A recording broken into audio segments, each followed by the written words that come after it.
All right, we're back another Saturday. Hello, Julius. Welcome back to our audience. We're here, our Black Media Network, and Watch Dogs at Noon.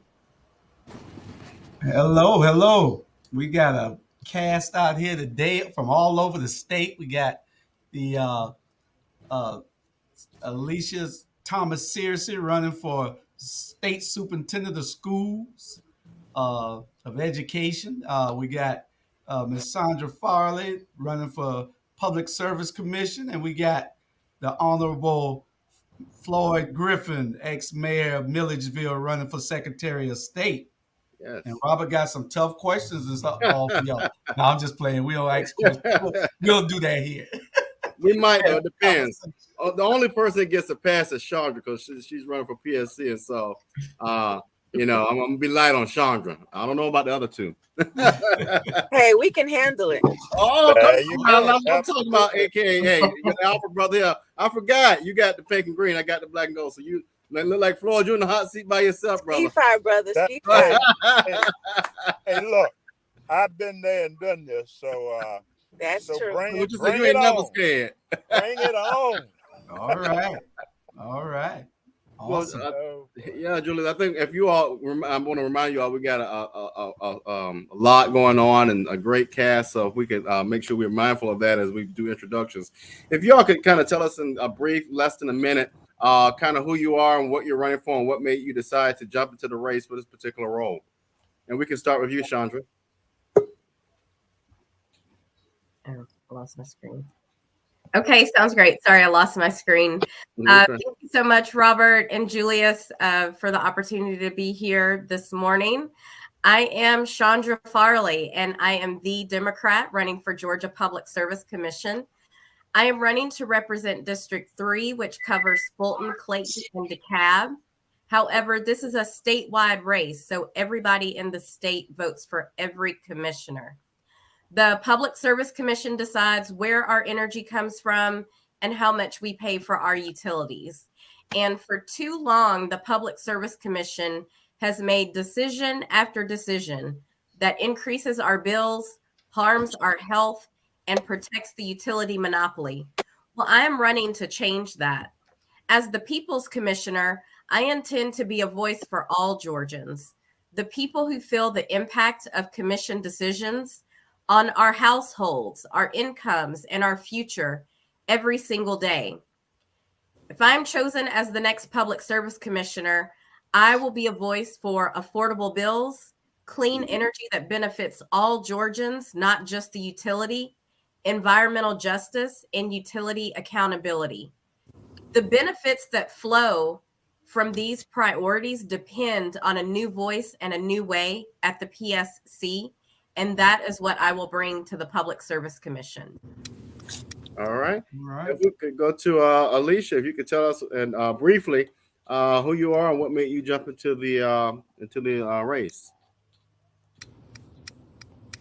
I think you're muted, Alicia. Yeah. Sorry. Try that again. Hello, everybody. I'm Alicia Thomas Searcy, formerly Alicia Thomas Morgan, for those that may follow politics. I'm the first African-American elected to the Georgia House of Representatives. I'm from Cobb County, and I served for 6 terms. I'm also a former superintendent of schools. I ran a network of public charter schools in the metro Atlanta area. And I'm running for state school superintendent for a number of reasons. Number one, I think teachers need a champion. They're frustrated, feel very unheard. And we've asked them to do a lot and given them a little. I also want parents to be much more empowered in our education system. We've got to fix our special education system for those parents who have students with special needs. And then I'm also running, real quick, when I think about our education system and how broken it is, frankly, for too many of our kids across the state, it's also old and dilapidated. I have a 15-year-old. My husband and I we have 2 other school-age children. And if you look at schools and how they were in 1700s and look at how they are right now, not a whole lot has changed. And so I'm running so that we can stop trying to deliver a telegram education to a TikTok generation. And we have to have a state school superintendent who's experienced. I'm a former state legislator, former superintendent. I've turned schools around. And frankly, we've not had a superintendent who's had my level of experience. And if we're going to fix our schools, we got to have that. And so that's why I'm running. We got to make history again. I want to be the first African-American state school superintendent. But more important than that, I want to reimagine our public schools in Georgia. Awesome. Floyd, we'll go to you next, my friend. Thank you very much. First of all, for having me and my other good friends. That a couple of them I've known for years, and the new persons that's running, and I want to congratulate them. I am driving, and I'm going to try to pull over in a better place. I was in a stationary location, but I'm going to pull over in a few minutes. I am Floyd Griffin. I am the next Secretary of State. I'm letting everybody else run, but I am the next Secretary of State. I'm from Millersville, Georgia. I am a retired Army colonel. Spent 23 years in the Army and worked my way up through all of the major type assignments you would expect a colonel to have, to include the Pentagon, managing over several $1 billion worth of construction and contracts. That was my field in the Army Corps of Engineers. Plus, I flew helicopters in Vietnam and for a number of years in the Army. After retiring from the Army, I moved back to Millersville, my hometown, to my family business of funeral service. I'm a licensed funeral director in Balma. And after being back 3 years after being back in Millersville, after being gone for 28 years, I ran for the state senate. And that was a historical election because not only I became the first African-American senator.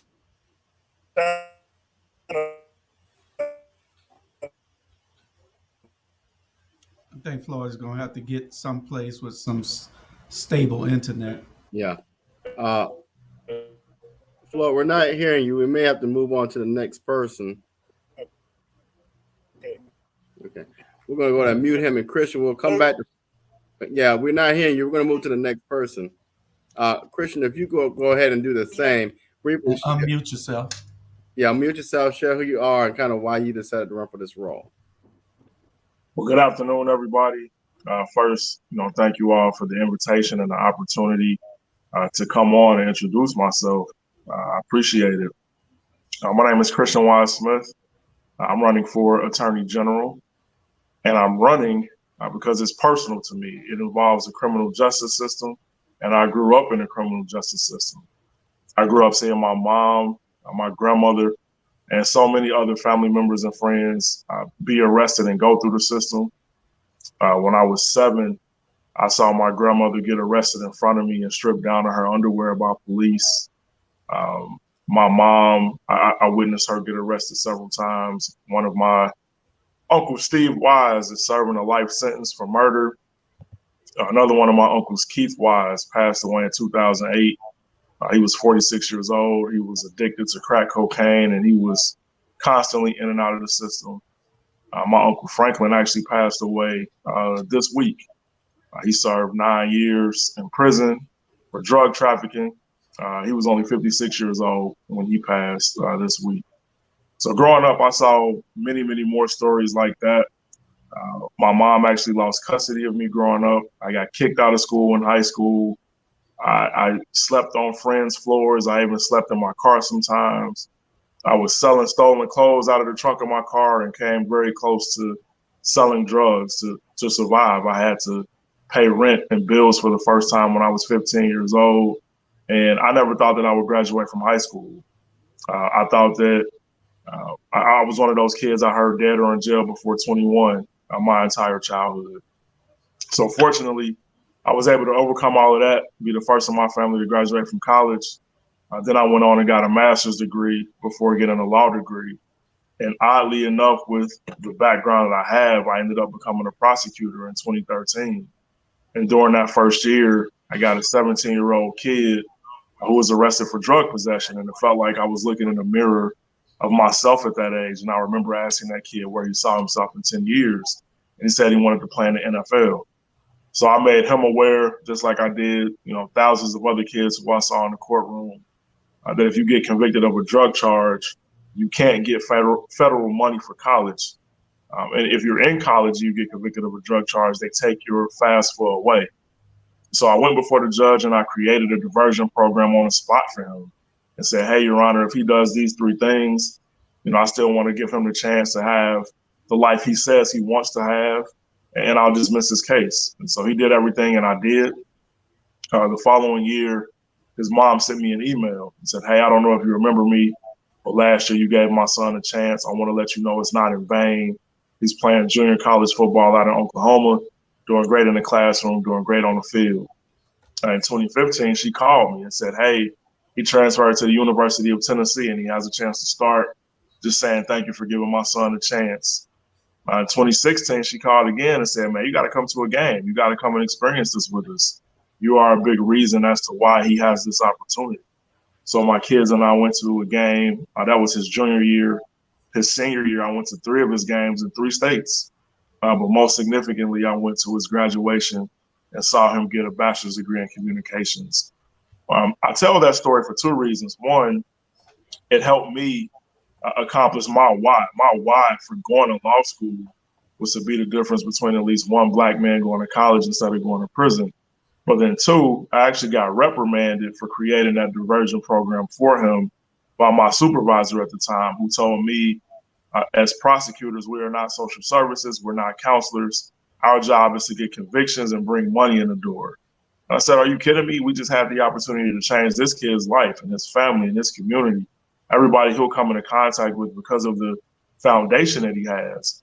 And so I knew that with my personal background, in my 10 years of being an attorney, I have not met a lawyer who's had to overcome what I did just to be in this arena. And then with my professional background, working as a prosecutor for 7 years, I understood in ways that I don't think anybody else has before, that for low-level and non-violent offenses, if we pair those folks with the resources and opportunities and partner with community partners, we can start to see those folks live better lives, and we can reshift our priorities to focus on more violent and serious crimes. So that's why I'm running for Attorney General, to change the justice system in the state of Georgia. Thank you for the opportunity, and I'm going to shut up now. No, you're good. You're good. But I do want to remind our panel, we have 4 of you. We really want our viewers to get some in-depth information. So let's be mindful of our brevity. I also run for state office, so I get it. But we're going to, we really want to make sure everybody has a fair chance to be seen and heard. So, Julius, you got the first question.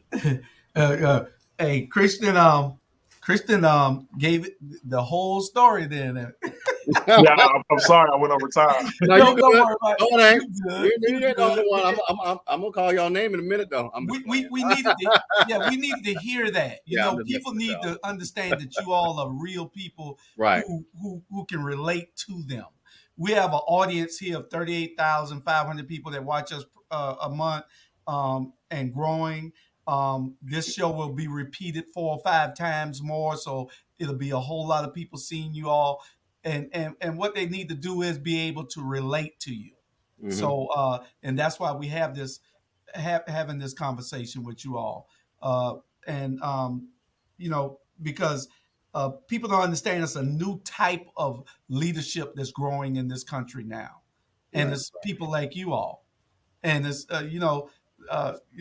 we got to hand the baton back. But I wanted to ask Chandra about the Public Service Commission and the way that you all are elected. Why do you do? Is that something that you would want addressed for when you win that seat? Would you ask the Secretary of State or the governor to see how we, or the other state legislator, whether we can address how that process happens with the public service commissioners?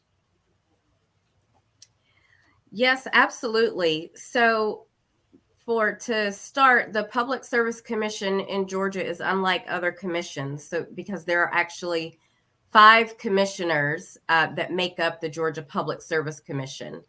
And while you have to reside in in one of 5 Public Service Commission districts to run, you run statewide. And so this is very confusing. I have known it's confusing just based on the work I've done over the last few years on resident and voter education and outreach around the importance of the Public Service Commission, which we like to say is the most important office most people have never heard of. So now there actually is a voting rights case in front of the Georgia Supreme Court about the way we elect our commissioners in Georgia.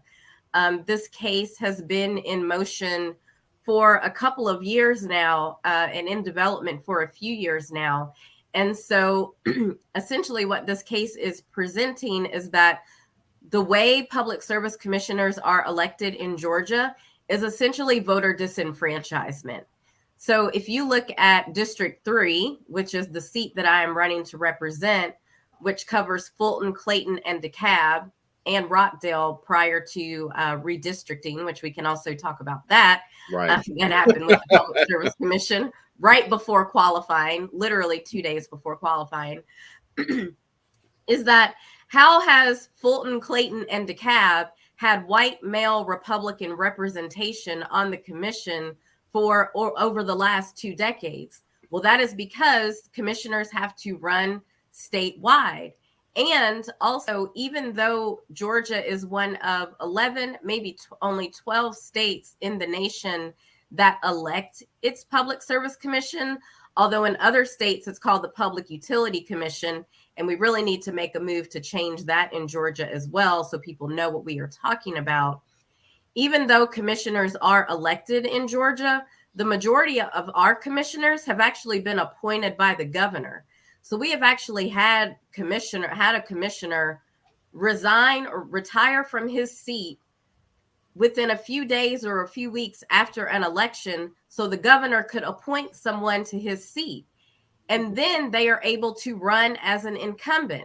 Well, what happens when our people go to vote and they're not familiar with an office? They see this office on the ballot and they see an I next to someone's name. They're like, oh, well, that's an incumbent. They've done it before, without knowing, actually, no, they haven't done it before. They've actually just were appointed by the governor 3 months ago or 6 months ago.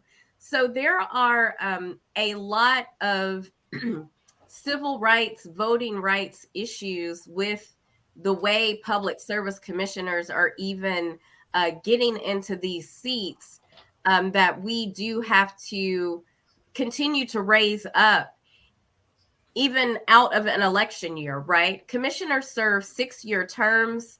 We generally have 2 commissioners on the ballot every 2 years.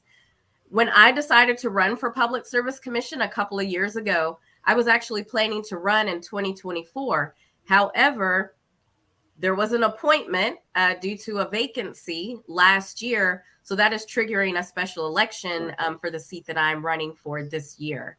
So unclear whether or not this voting rights case will move in any way that will impact this election, but it will certainly impact elections moving forward, where the potential is that maybe commissioners do run only in their district.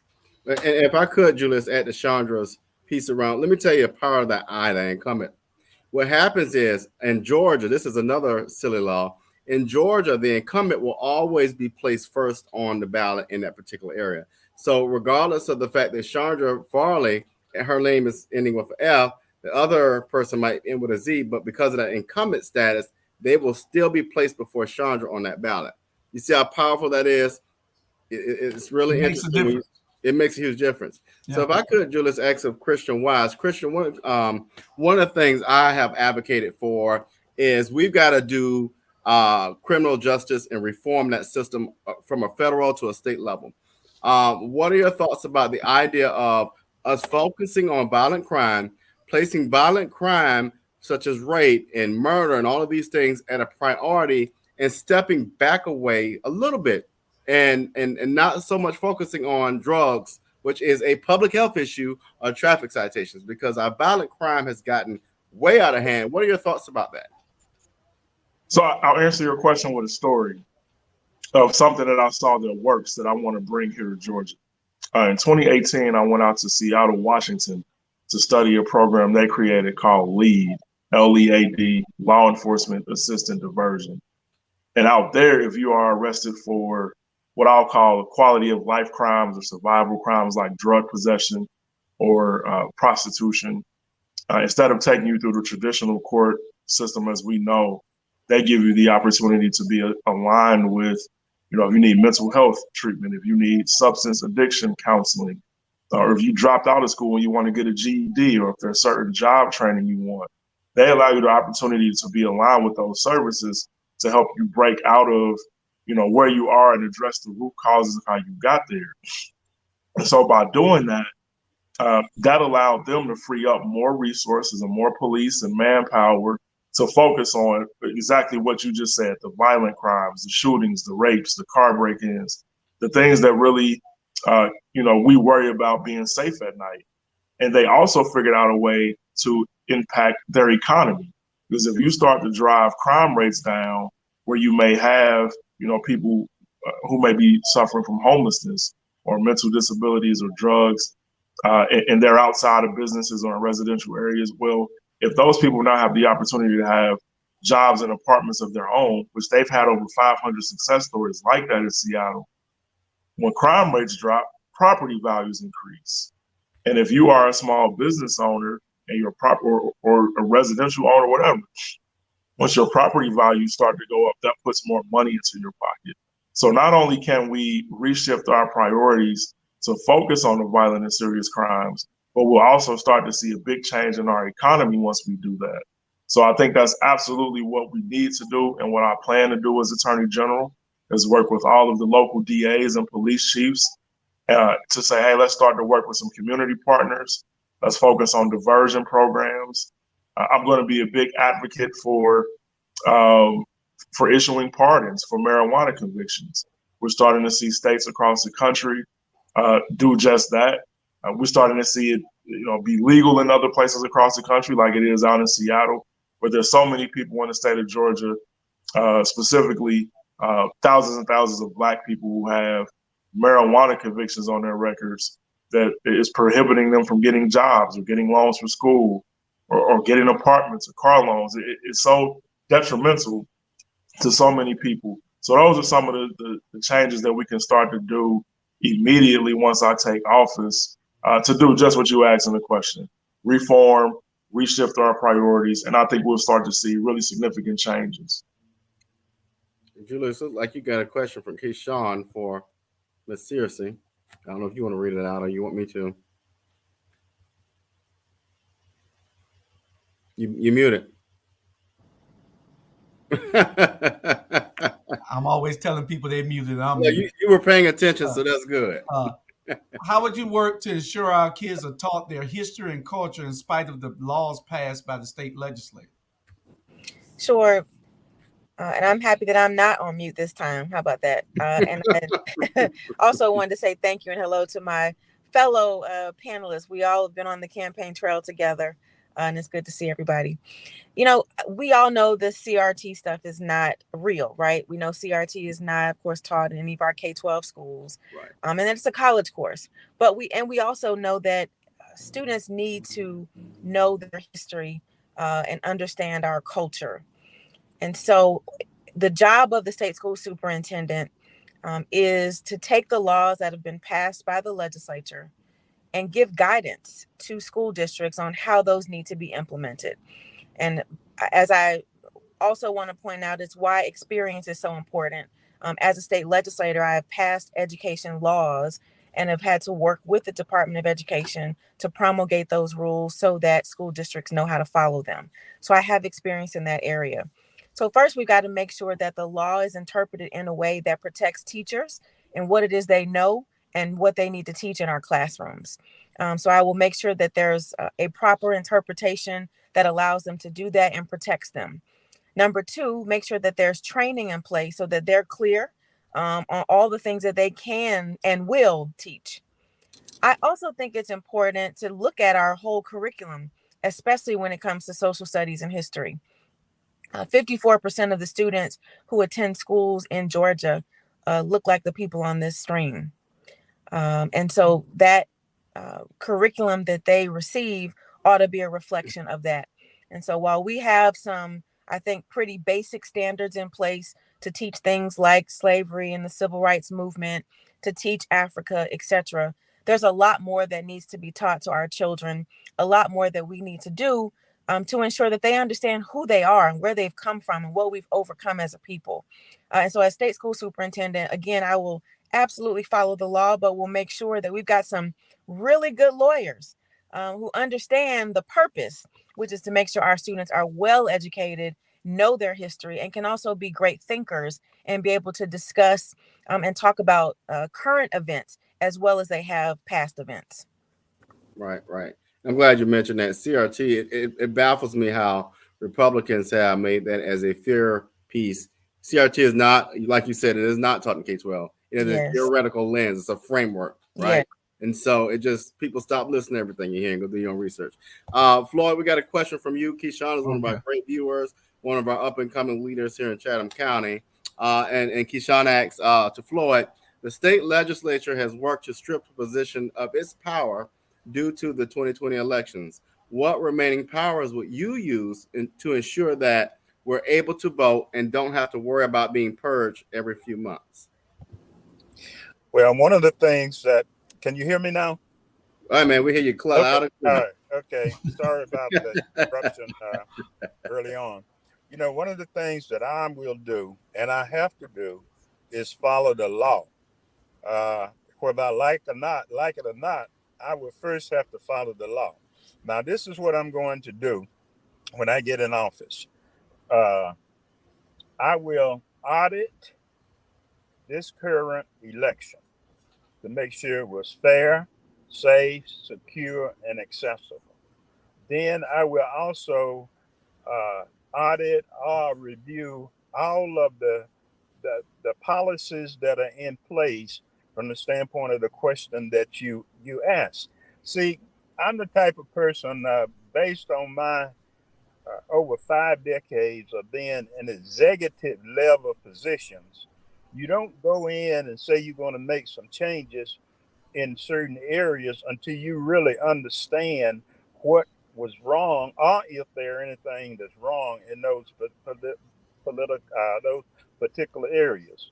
That's why I'm going to bring on board a staff that are experts in each one of those areas to advise me and make recommendations on how we're going to make those changes. Now, on top of the audit of this particular election and some of the other concerns that's been raised, I'm going to go around the state within the first 100 or 180 days and have listening sessions, especially in major areas, and we'll do Zoom around the state where the electorate, the voters and the citizens can vent to me in what were some of their concerns. So that would be part of the audit and part of what changes that we're going to make once I get in office. Awesome.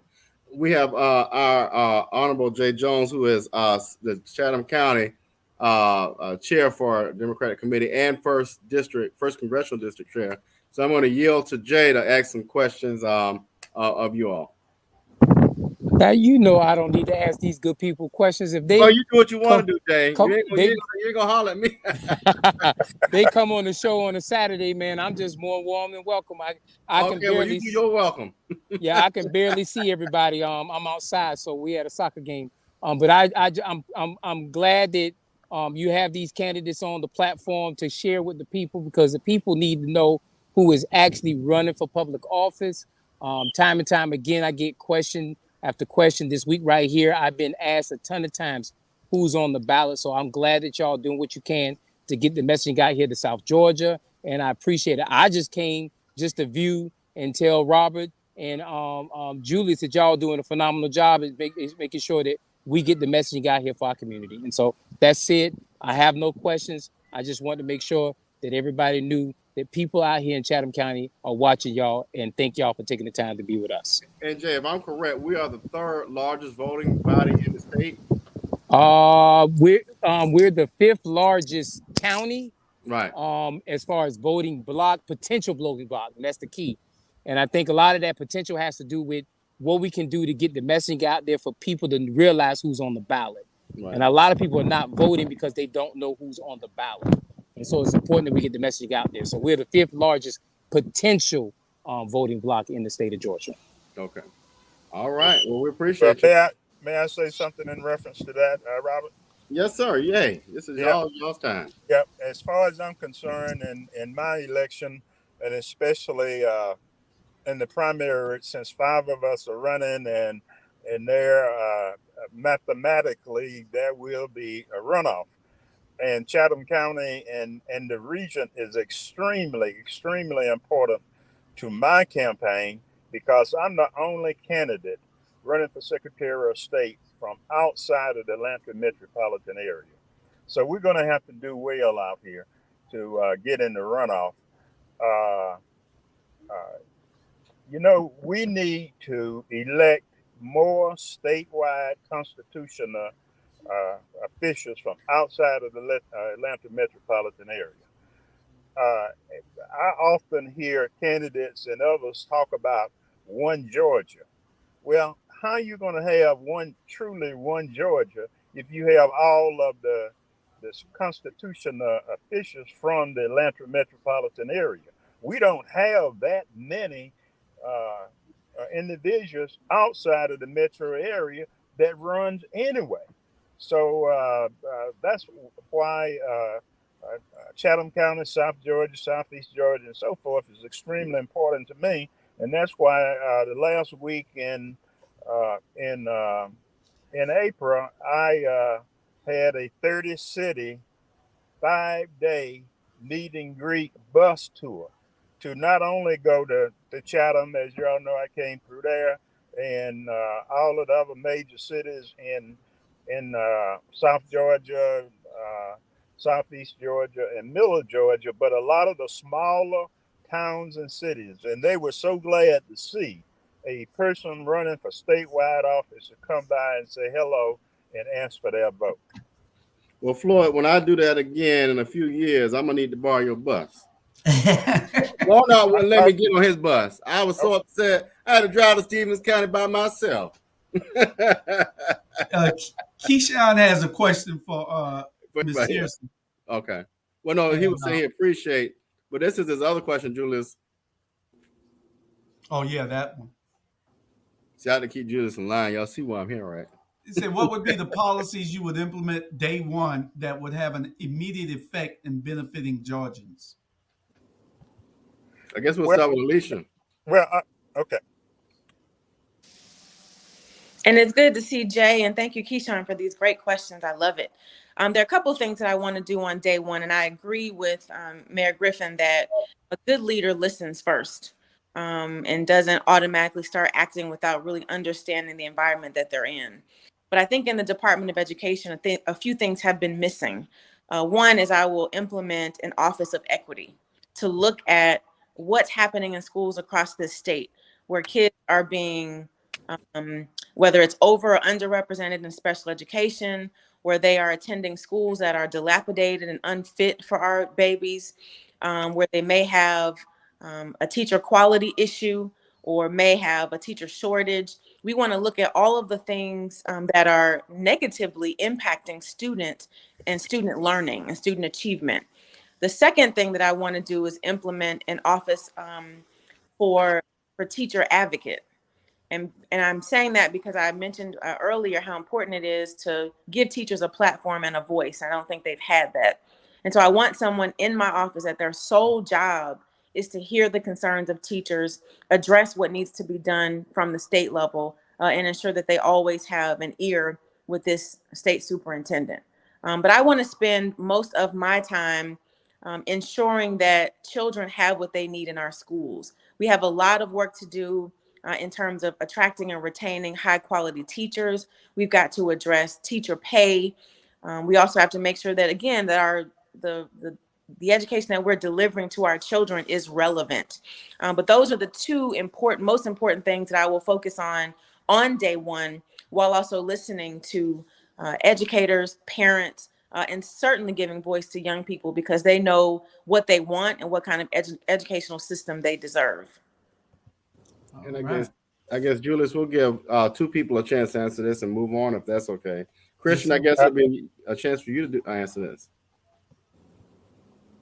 Thank you for the question. So my plan for the first 100 days is pretty bold. So Georgia is a death penalty state. All death penalty cases get appealed to the Attorney General's office and defended by the Attorney General. Well, I'm going to come in office and reverse that position. So we will no longer proceed forward on any death penalty cases. I believe that life without parole is punishment enough for any crime. The death penalty has been proven to be, it's been shown as racially biased. It's very costly to taxpayers, and it's been wrong before. That's something that we can't afford to get wrong. There's no coming back from that. Secondly, we're going to create a community outreach division within the Attorney General's office, which has never existed before. And the goal with that is twofold. One, we're going to create a summer internship program for high school students across the state. I think we all know that a lot of kids end up getting in trouble because they simply don't have opportunities. And so we want to partner with our schools, our public schools, and partner with kids and give kids an opportunity to do something productive and meaningful in the summer, but then also engage with law enforcement in a positive and meaningful way, which ties into the second thing, which is being more visible and accessible in communities. We need to bridge the gap between police and law enforcement in Black communities. Right now, I think we've historically, there's always been a wall. There's always been an us versus them mentality. There's always been excessive brutality and excessive mistreatment of Black and brown communities by law enforcement. But I want to come in and build a bridge where we're going into communities on a consistent basis throughout my 4-year term across the state, where we're having forums and we're having just communion with the community, and we're engaging in non-confrontational and positive ways so that we can start to really build trust and really build a sense of community with law enforcement and minority communities. And then thirdly, I'll say within the first 100 days, we're going to do an audit of all of the outsourced contracts and vendors that the Attorney General's office uses. And my goal is to increase the number of percentage of minority-owned businesses that we work with, whether that's law firms or other vendors, and then women-led law firms and businesses as well. So I really want to bring equality. When I say equality, I don't just mean only in the criminal justice space, but I mean in all spaces and how we run that office and make sure that we're being more representative of what the state does. And then lastly, I'll add, two more things. Voting rights right now, we all know are under attack. And actually the Attorney General in New York is a Black woman by the name of Letitia James. She actually filed an amicus brief on behalf of Georgia after SB 202 passed. She got about 22 other AGs from across the country to join her effort in defending us here and saying that SB 202 was unconstitutional. So I'm going to join with that collaborative and ask them to let me take the lead on it, since Georgia is home for me, so that we can try to undo what Republicans are trying to do in terms of restricting our right to vote. And then lastly, our access to affordable health care. Our current AG and so many other Republicans have been trying to do away with the Affordable Care Act. They label it as Obamacare. I believe that's a trigger word that Republicans use to try to demonize what it really does. And I have a master's degree in healthcare administration. I led a $70 million budget project at Grady, the largest hospital in Atlanta, one of the largest in the Southeast. and I trained over 1,200 staff there, doctors and nurses, during that project. So understanding how important access to affordable healthcare is, especially when we start talking about small parts of the state where getting to a hospital or treatment facility is not as easy as it is in the bigger cities.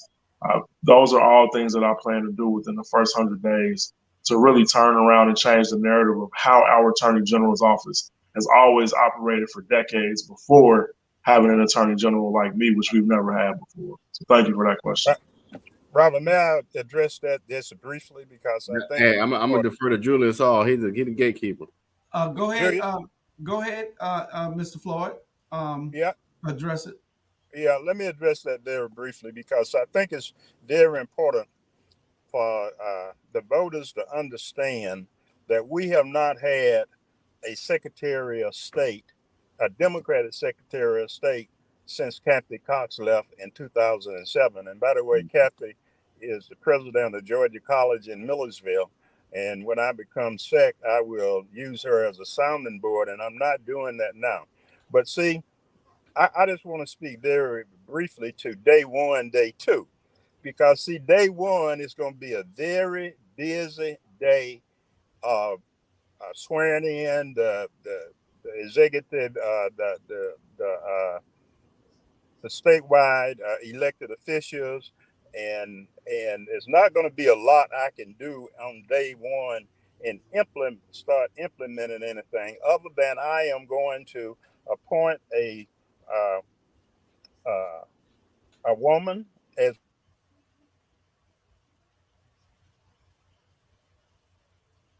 Look like you froze up again. Yeah. one of my deputies, and along with my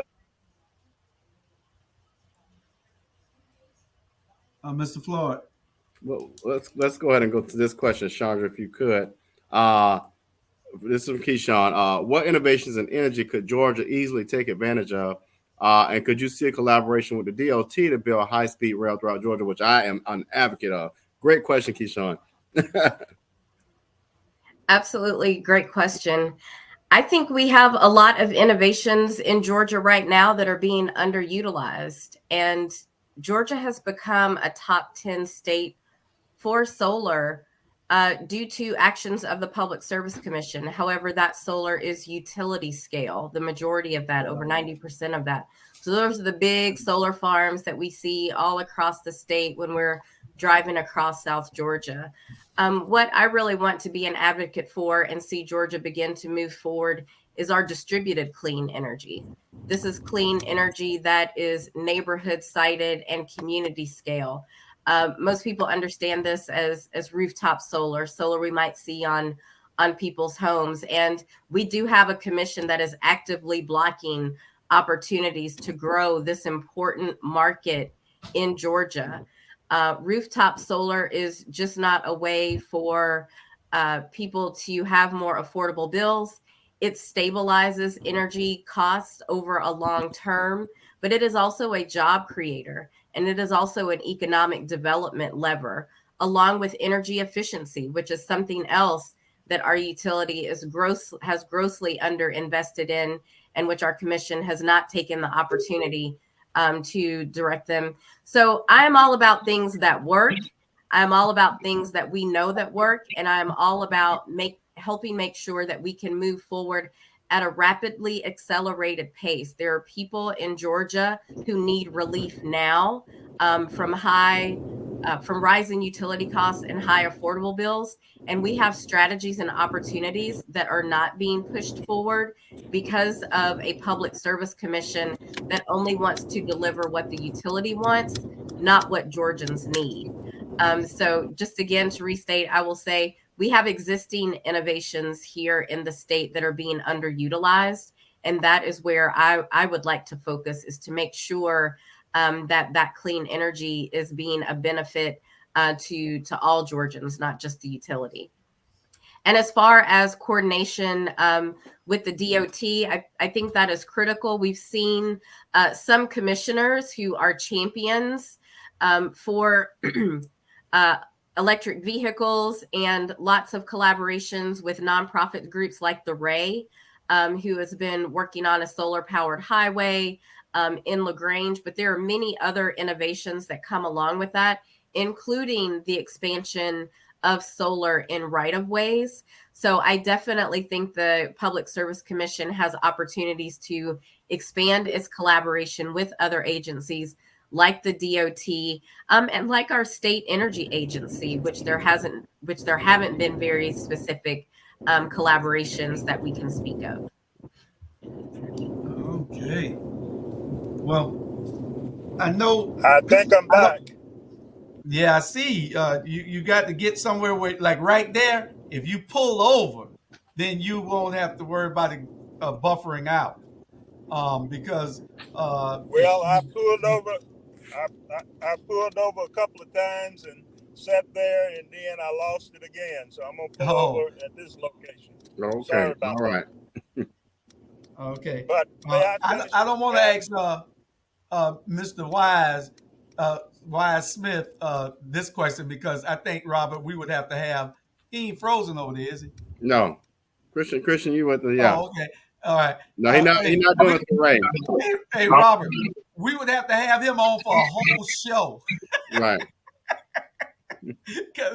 Well, my question is, when are you going to arrest Jay Jones?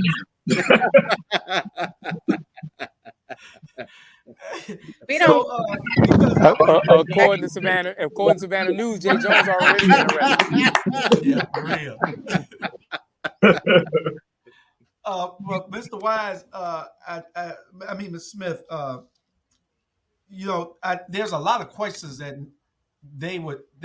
our audience would like addressed, like how do you feel about Roe versus Wade, the new gang laws, the new voting laws. So these are questions for the Attorney General candidates that we need to get addressed. So I don't want to go into great detail with it, because I know that you can really talk on some issues. So Yeah, the can of worms. Yeah. If you want to hit them real short on both of them, so we can get to the next question. Yes, sir. Yes, sir. I'll keep my responses brief.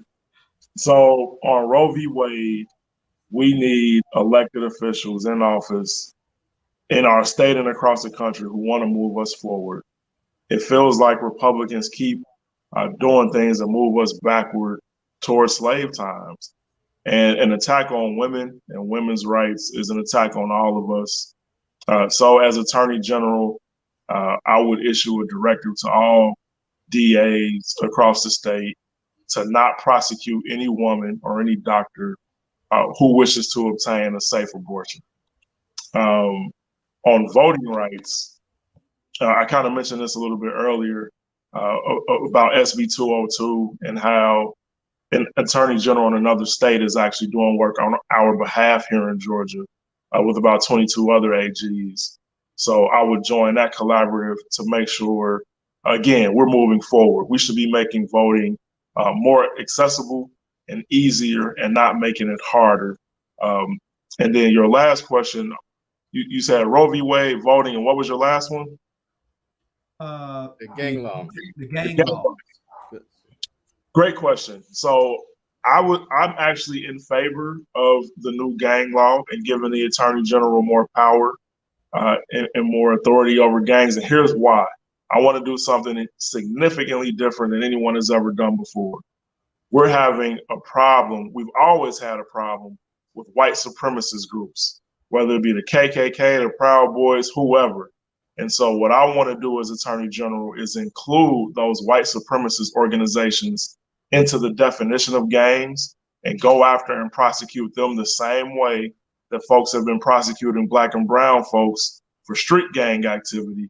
I want to do the same thing for white supremacist organizations. So that's why I'm in favor of the new gang law, because it will give me the authority to do just that. Julius, if I could go to Chandra, I think this is important, Chandra, as we talk about, we brought this up, but if you could elaborate and share more with the viewers about the cancer causing Black folk killing Waynesboro, Black folk killing Plant Bogle, and your thoughts about that. So Plant Vogtle has been a disaster for Georgia. So Plant Vogtle is the nuclear power plant that is based in Waynesboro, Georgia, Burke County. Plant Vogtle was built back in the 70s, units 1 and 2. That plant construction was over budget and behind schedule. And at the time, there were plans already to build onto that. So what we have right now in Georgia is Plant Vogtle construction for units 3 and 4. This is the only nuclear power plant construction to happen in the United States in 30 years. It is about 7 years behind schedule, and it is about $15 billion over budget.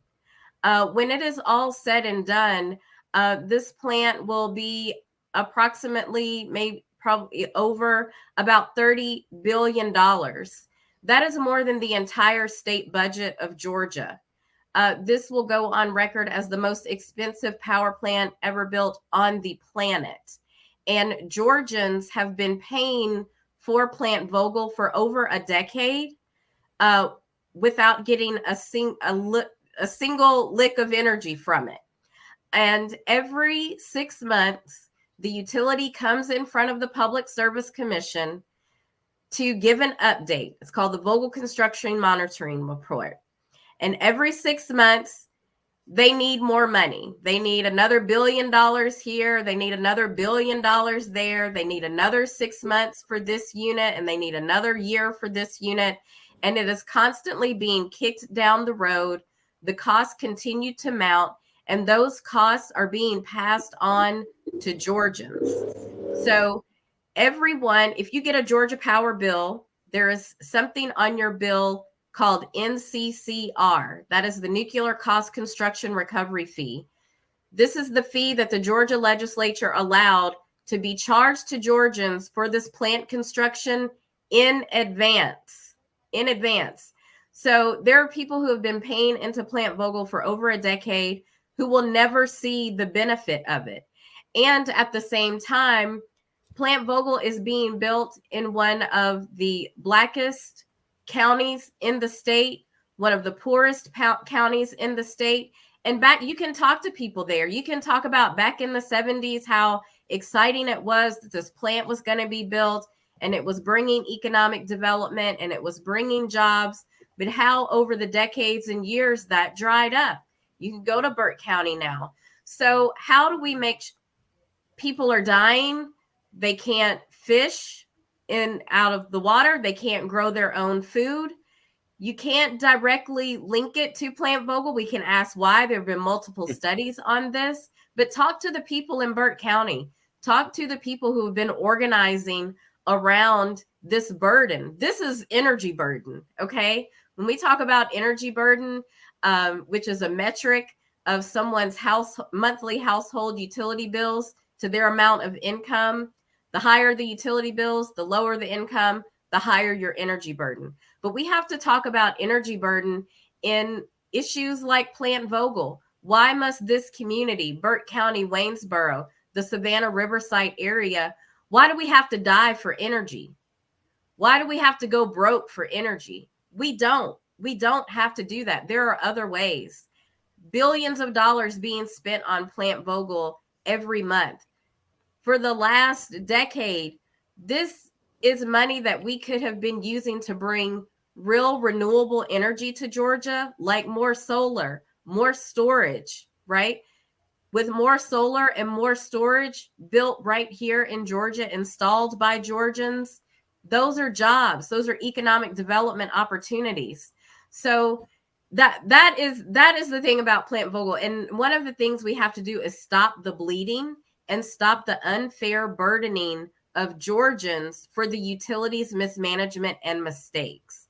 And so that is one of the things that will be a priority for me and has to become a priority for the commission, because the Public Service Commission has sole authority to say no to the utility when they come in August. This will be happening this year in August. This case will go on for about 4 months happening from August to November or December, where the utility will come in front of the commission and they will be asking to raise our rates again to continue plan for Plant Vogel. And the Public Service Commission has the authority to say no, that the utility must begin to carry more of this burden.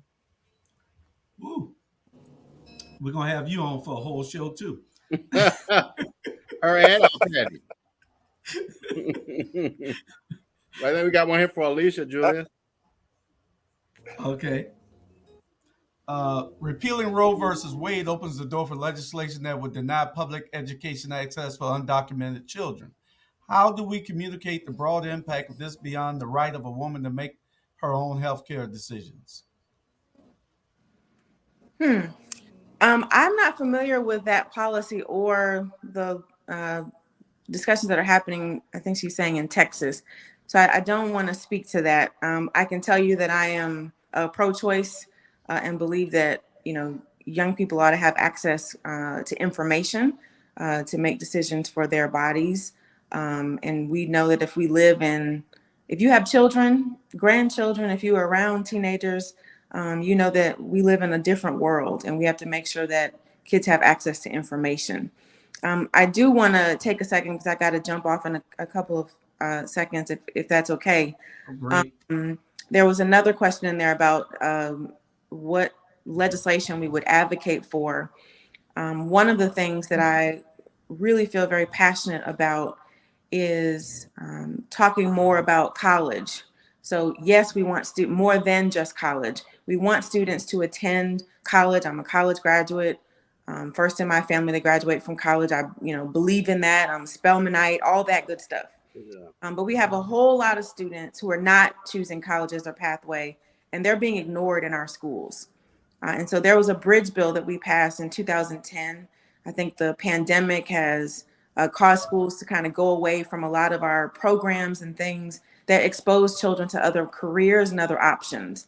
And so one of the things that I would advocate for is more apprenticeship programs, more opportunities for students to be exposed to careers in the military, careers that lead to gainful employment right after high school. I think about right there in Savannah, you have films there being done, but you don't have the workforce to be able to work behind the scenes. They're having to bring people in from other states. And so how exciting would it be if there was a partnership with SCAD, if there was a partnership with labor unions in the area to train students in the Savannah area to prepare for those jobs while they're in high school. And so some of this work is already happening across the state. And I want to make sure that from an equity standpoint, that all of our students have access to those kinds of opportunities. Because we know that if they're not going to college, if they're graduating, and hopefully they are, and we want that diploma to mean something, we want them to go into jobs that they can really take care of their families and not become the young people that Mr. Smith is talking about, right? We want to be able to give them meaningful opportunities so they can contribute to society. All right. Okay. So you have to go. So that was your closing also? No, let me close. Why don't we go and do final thoughts? That's a great segue. We'll go with your final thoughts. So we'll go ahead with that. Great call, Julia. So Alicia, you begin, and then we'll go from there. And final thoughts. Again, thank you. I can see why you asked us in particular to come on in this moment. I think what is called for in this moment in history in Georgia and in this country are smart people who know what the heck they're doing, passionate people who care. I am the most qualified by far in my race. And I don't say that to brag, but those are facts. And we have to have someone who is qualified, who has run schools before, who's been a state legislator, who's worked in a Republican-controlled General Assembly and can still get things done and be about the children. And so I'm running because this is too important. And as I said the other day, yes, our names are on the ballot, but what's really on the ballot for me is the future of our education in this state. And so I want to use my experience, my passion, my background, and the fact that I've been prepared, frankly, all of my life for this moment. I've made history in Cobb County as the first African-American state representative. And I need you, Savannah, to help me make history and become the first African American state school superintendent. Not for the sake of history, but because of the sake of our children. When I think about my 3 babies, I get up every single day to make sure that they have access to a high quality education. And I don't have 5 or 10 more years. I only have right now for them.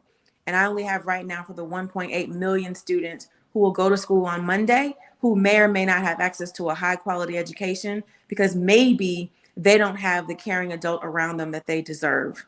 And I say time out for that and time out for trying to deliver a Telegram education to a TikTok generation. Thank you for having me. I'm Alicia Thomas Searcy. You can follow me on Facebook, Searcy for State Superintendent, on IG, Searcy for Superintendent, website, searcyforsuperintendent.com. So if you get confused with all the names on the ballot, when you get to state school superintendent, just go SSSSS, State Superintendent Searcy. Thank you all. Have a great afternoon. And we're going to claim that the only correction I'm going to make, instead of SCAD, we're going to put Savannah State University in that slot. Let's go with Chandra. Let's do it. You all take care. Good to see everybody. Right. All right. Miss Chandra Farley. No, excuse me. Commissioner Chandra Farley. Thank you. Yes, let's speak it. Commissioner Farley here. Thank you, Robert. Thank you, Julius, and to the other candidates and everyone for joining. I am an activist at heart. I was raised by grandparents who remember not being able to vote. And they attended segregated schools, and those schools were later my elementary schools. And they instilled in me a sense of duty to always do what I can to advance justice and fairness. If there is one thing I have learned after spending more than the last decade of my life working on issues of energy, working on climate change, working on utility accountability, I am clear that where our energy comes from and how our utilities are priced is an issue of justice and fairness. I am running for Public Service Commission because I have spent a lot of time in front of the All-Republican Commission, standing shoulder to shoulder with Georgians who are already overburdened by rising utility costs and unaffordable bills. It's time that Georgians, not just the utility, have a voice at the Public Service Commission, and I intend to be that voice. The community benefits that flow from affordable bills, clean energy for all, environmental justice, and utility accountability depend on a new voice and a new way at the Public Service Commission. That is what I intend to bring to the Georgia PSC.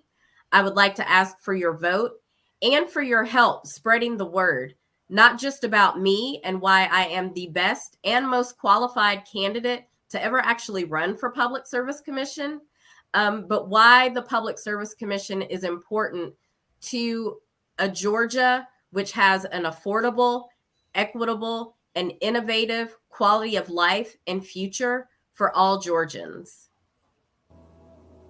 Thank you. All right. This is Secretary of State Floyd Griffin's time, I think. Thank you very much. And I'm sorry about the inconvenience today as I moved along.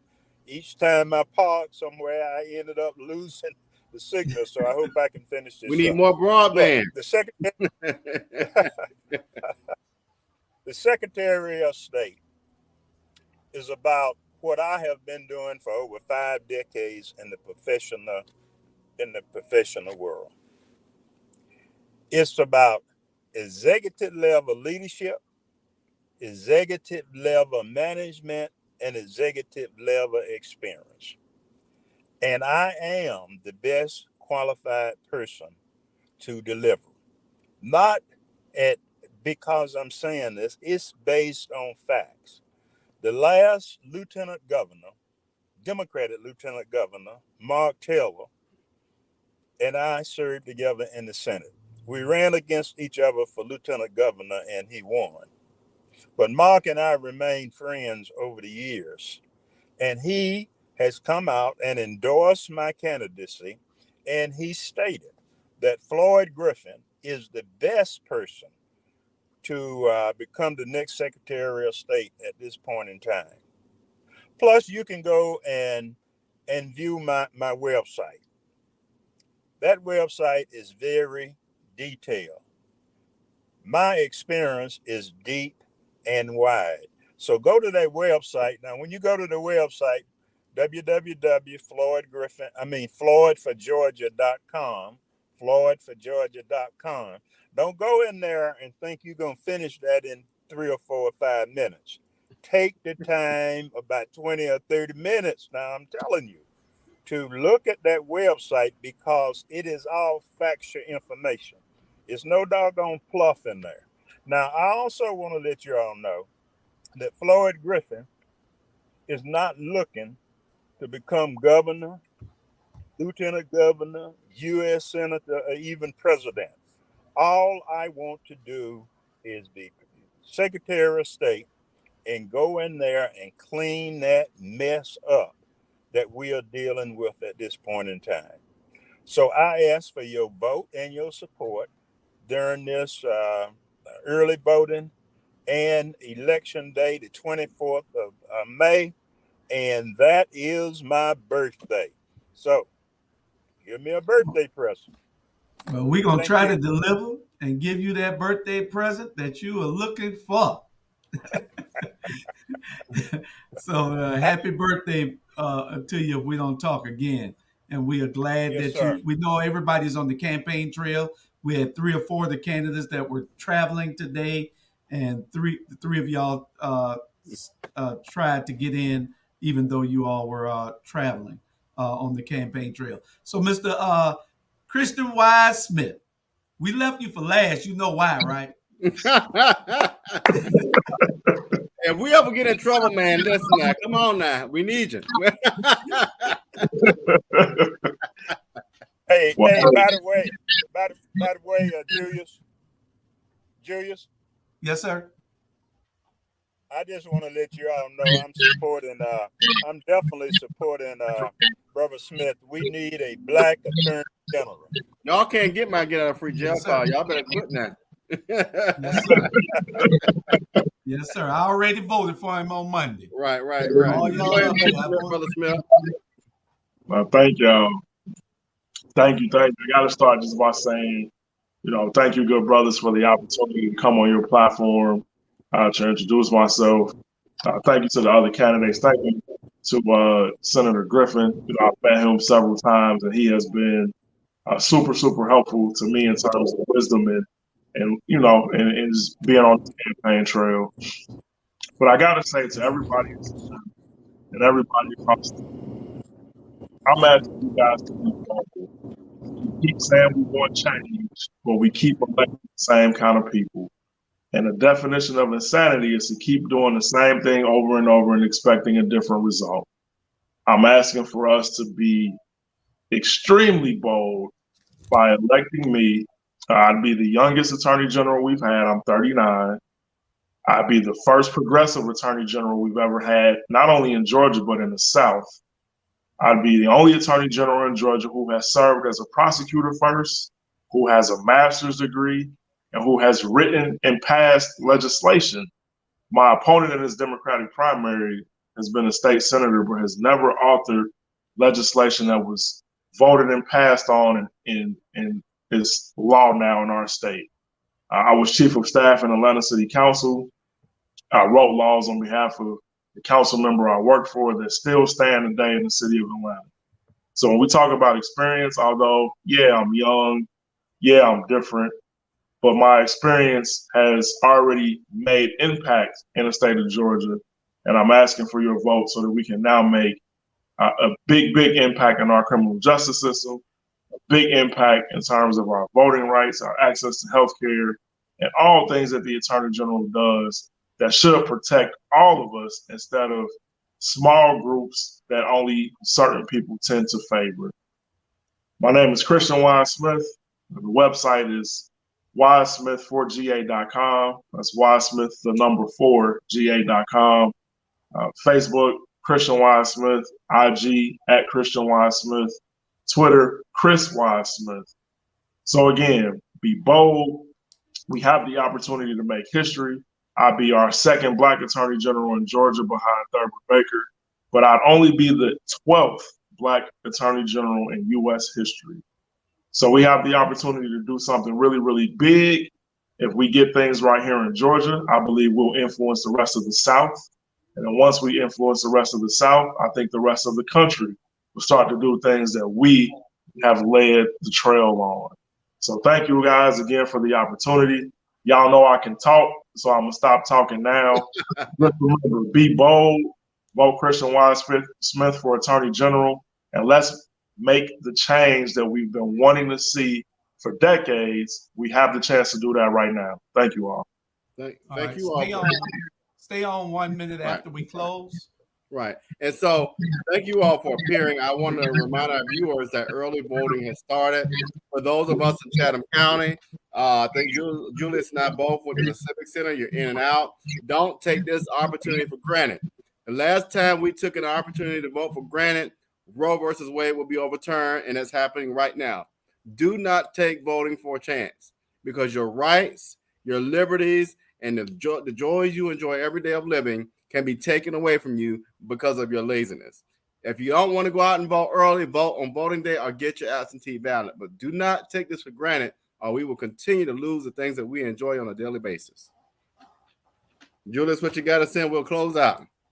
Well, that's about it. Y'all stay on 1 minute so we can talk to y'all for 1 second. Jay, you wanted to say anything? We also know that our chairman here of the county commission, he's running for the first district here. So Commissioner Jones, Chairman Jones, you wanted to say anything? You muted. No, sir, I didn't want. I think my good friend Mr. R.G. Bryant closed us out perfectly. Let's get on the campaign trail. Let's make sure we show up so we can show up in November the 8th and close this thing on all the way out. So I appreciate y'all for taking the time to talk to South Georgia again, and I'll be talking to y'all again. God bless. All right, we'll see y'all next Saturday. The Watchdogs at noon. Make sure you watch the other shows on our Black Media Network, and have a wonderful weekend. Take care.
I like that.